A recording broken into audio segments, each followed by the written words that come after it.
Ce gouvernement matraque plus que la droite. Ce gouvernement, on pourrait dire, c'est les noces du fric pour les patrons et des coups de trick pour ceux qui s'opposent.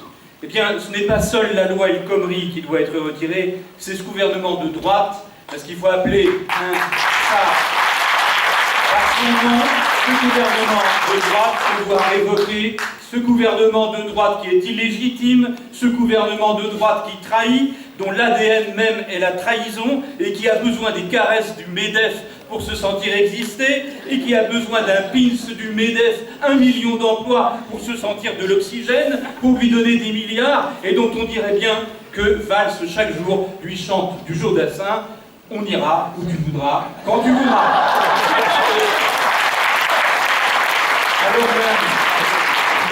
Alors même que Gattaz traite de terroristes des salariés qui défendent leurs droits, qui défendent de n'être pas licenciés par un patron roi, de n'être pas sous-payés, de n'être pas précarisés, et surtout les femmes, et surtout les jeunes, par un patron roi, car qu'est-ce que la loi El Khomri, si ce n'est le règne du patron monarque, du patron roi, roi feignant très souvent, qui néanmoins fait dans l'apothéose du coffre-fort, comme dirait Balzac.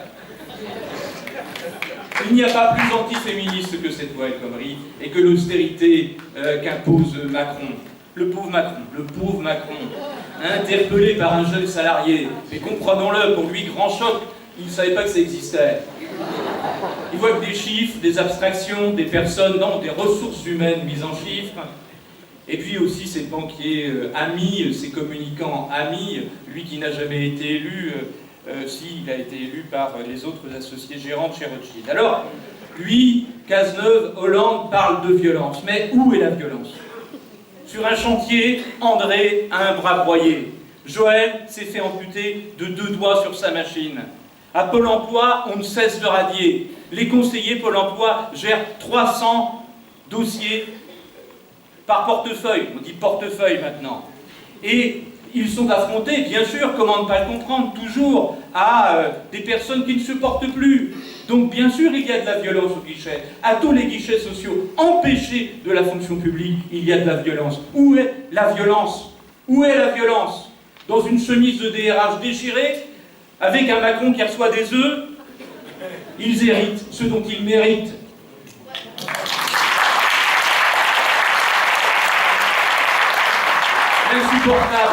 L'insupportable, c'est que quand tu es un syndicaliste qui se défend, un syndicaliste qui résiste, un syndicaliste qui dit à ton DRH, écoute, on ne sort pas de là, on ne sort pas de ton bureau avant qu'on ait discuté un petit peu sérieusement, et bien là tu deviens criminel. Et que cette criminalisation du mouvement social, le gouvernement Hollande n'ait pas jugé bon de l'abolir, ça, déjà, c'était un premier acte qui disait son ADN qui est la trahison de tous ceux qui l'ont élu. Les licenciements, la loi El Khomri dit on va les faciliter. Mais je suis bien désolé, licencier n'a jamais créé d'emploi. Licencier, c'est créer du chômage. Et moi, je fais partie de ceux qui pensent que licencier, on ferait mieux de l'interdire. La violence, elle est sur les chantiers. La violence, elle est dans les usines. La violence, elle est dans les petites boîtes que tu rappelais tout à l'heure, Gérard. La violence, elle est pour les femmes sous-payées, précarisées, harcelées au travail.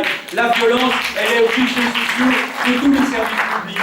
Et les médias n'évoquent jamais les victimes de cette guerre économique innommée. Cette guerre économique innommée que la loi El Khomri sert et renforce, et qui gonfle les fortunes. Et qui gonfle les fortunes de ceux qui déjà, pour déjeuner, au petit déjeuner, mangent l'équivalent de la RSA.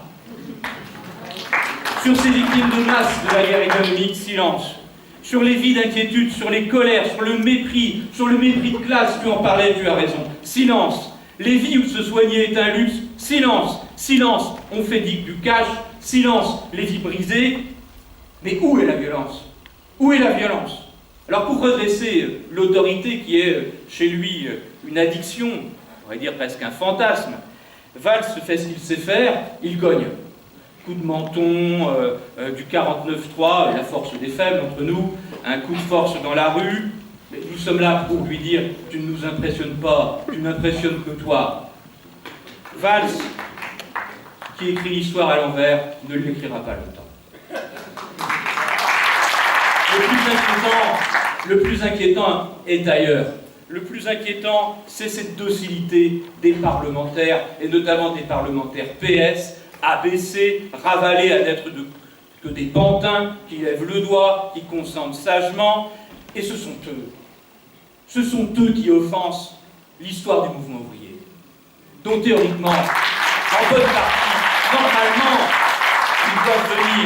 Ce sont eux qui font violence. Ce sont eux qui font violence à toute l'histoire des luttes du passé, menées par les militants d'hier, menées par les militants ouvriers d'hier, menées par les communistes d'hier, menées par les anarchistes d'hier, menées par les féministes d'hier, menées même par les socialistes d'hier, quand les socialistes étaient encore socialistes. Ces élus de gauche, s'ils étaient encore de gauche, devraient tous se révolter, devraient se mettre en grève avec nous, devraient désobéir au minimum, au lieu de se faire à une politique faite par un petit caporal. Nul d'entre eux ne le fait. Pourquoi? C'est simple. C'est simple. Parce que ce sont devenus des professionnels de la politique.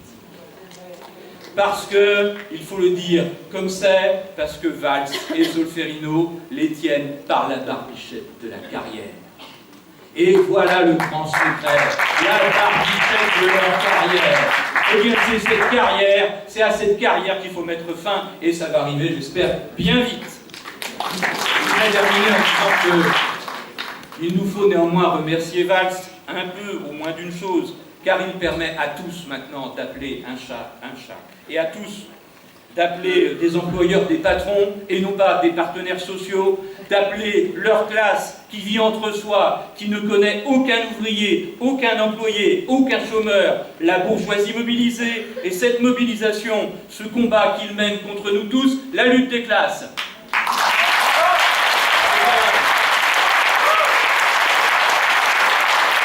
La lutte des classes, ils la veulent, ils l'auront longtemps. Merci à Valls aussi de montrer que si pour arrêter les patrons dans ce pays, il faut le bloquer, eh bien oui, vite, nous le bloquerons. Que si il faut une grève générale reconductible, bientôt, très vite, alors oui, vive et vite la grève générale reconductible.